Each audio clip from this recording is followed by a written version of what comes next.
If somebody comes and tells you that plenty communication is all you need to make your relationship successful, I would say no. Yeah, hello guys, I want to talk about something today, something that borders on relationships. This is something that's going to affect the quality of your relationships, especially marital relationships. Every kind of relationship actually, but especially marital relationships. Anything that affects your blood is very serious. So I think this topic is very serious. And what is the blood of any relationship? I know you know it. It's been said a lot that it is communication. Anything that affects the quality of your communication, it's at the end of the day going to affect your relationship, right?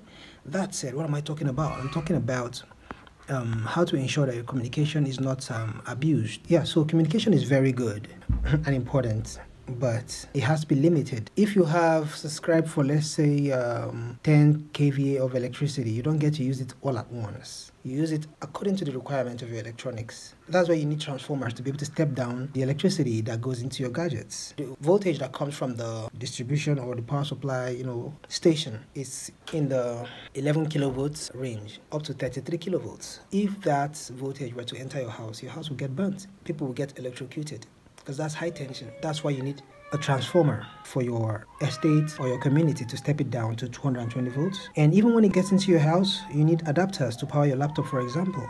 That's going to step it down from 220 volts to around 19 or 18 volts for your laptop. Is that not so? I want you to see communication like electricity, very heavy electricity that powers your relationship and your marriage. You have to be careful how you use it. Don't over communicate. Somebody will ask, is there anything like over communication? And I'll say yes. You can argue and say no, but I can tell you yes. You can over communicate. This goes especially to women. Women have fun when they communicate. You talk about serious issues, you just want to keep talking. And this is not just for women, all right? There are men who enjoy talking too. Serious issues are not issues to chat about. You don't chat about serious issues. You talk. You know what TED Talk is, right? You listen to TEDx and the rest. Those people who are talking on TEDx have been given a particular amount of time and they want to maximize it. When they talk, it's obvious and evident that they have planned their talk, they have meditated. Every word matters, every second matters. I know you might say in a marriage and in a relationship where things are supposed to be dynamic, if you plan everything and make everything so structured, then there's not going to be fun. Where is the fun? It's better that way, actually, to deprive yourself of the fun initially than to end up in bigger trouble. Hard talk. So before you talk to your wife, your husband about something that has a very big importance, you need to wake up.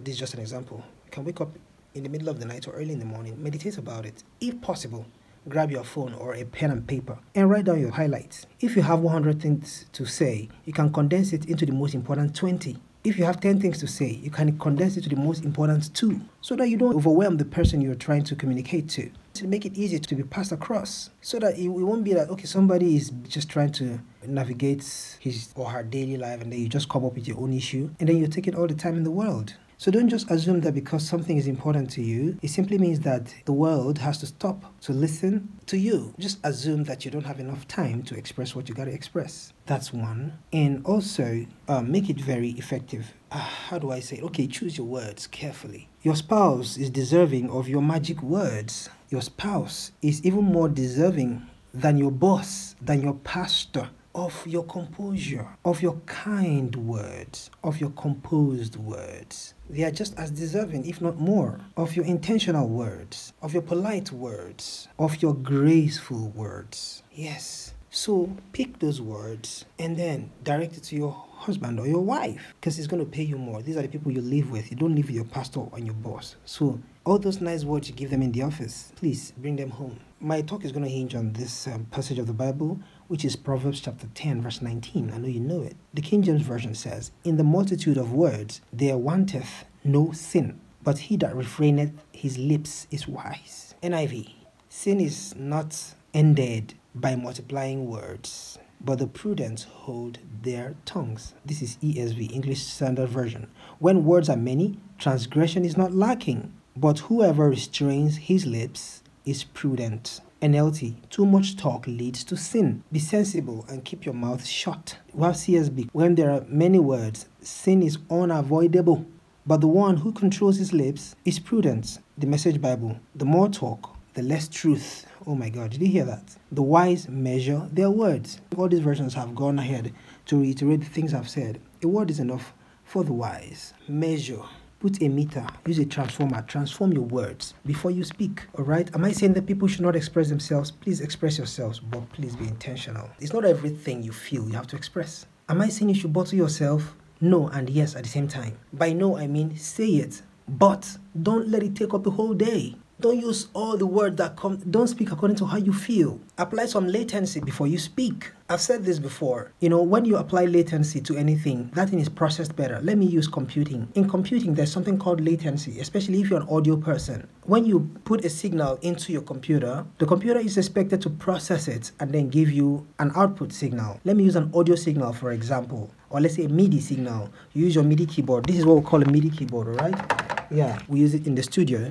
When you play some notes, the notes will give an instruction to your computer, and then your computer will generate a sound. Now, the more time you give your computer to generate, the cleaner the sound will come out, especially if you're on a slow computer. The buffer time is the time you give your computer to process. If you set the buffer time so low, the sound may come out cracked. You see that? Instant.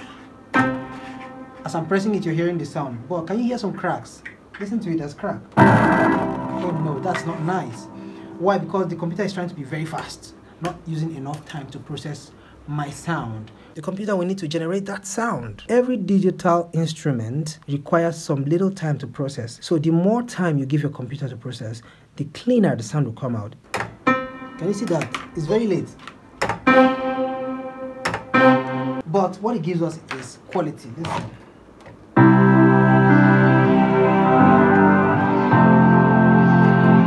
There's no crack at all. If I discipline myself, I can learn to play with latency, and you wouldn't even know that I'm dealing with some latency here. But at the end of the day, the listener enjoys the experience. Alright, so back to the video. And the more effect you add, the more embellishment you add to the sound to make it come out rich and heavy, the more processing time you need to allow your computer to have. Now, the same thing with you. If you want to talk to your spouse, give yourself some processing time. Don't talk the moment you feel something. Patience is a virtue. Give it some minutes, some hours, some days, some weeks, depending on the particular issue. The more time you give, the more you'll be able to realize that the word you were about to say is not good and cannot give you the desired result. It will allow you to filter, process, clean up your words before you shoot them at your spouse. Your communication must be excellent. The quality of your relationship is directly proportional to the quality of your communication. So if somebody comes and tells you that plenty communication is all you need to make your relationship successful, I would say no. There can be too much communication. Too much communication can break your marriage as much as not even communicating. It's not any better when you over communicate. So let the right amount of communication happen. It's time for maturity. It's time for people to grow up, know how to control your mouth. You don't say everything that comes to your mind. You don't say everything according to how you feel. You don't have to express every emotion. You don't have to express every idea. You don't have to express every thought. Some are meant to stay brewing in you. You pray about them. Those are the things you should be praying about. A lot of people waste their time praying. After they've destroyed, the relationship and created tension, then they'll remember God, and then they'll start praying, oh God, have mercy, bring peace to my home. Lord, touch my wife. God, touch my husband. God, where could I leave me a beg? Your prayer will be more useful to you when an idea comes. You go to God first. Lord, I'm about to confront my wife or my husband about this issue. Give me the right words. That's a better prayer.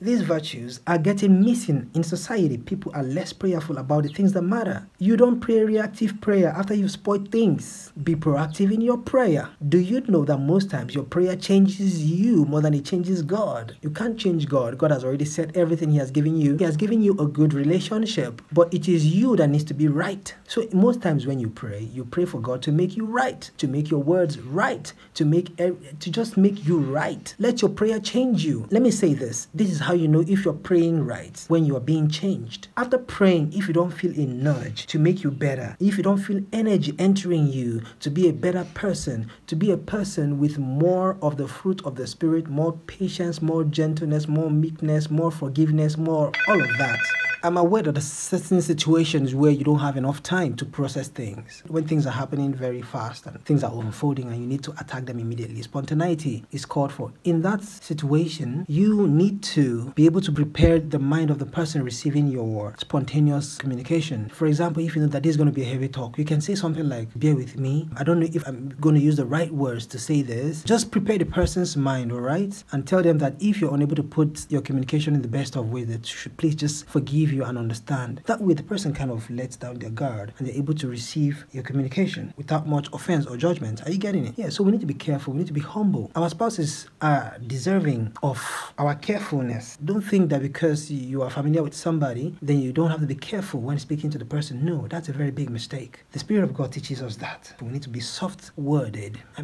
think this brings me to the end of my talk. God bless you for listening.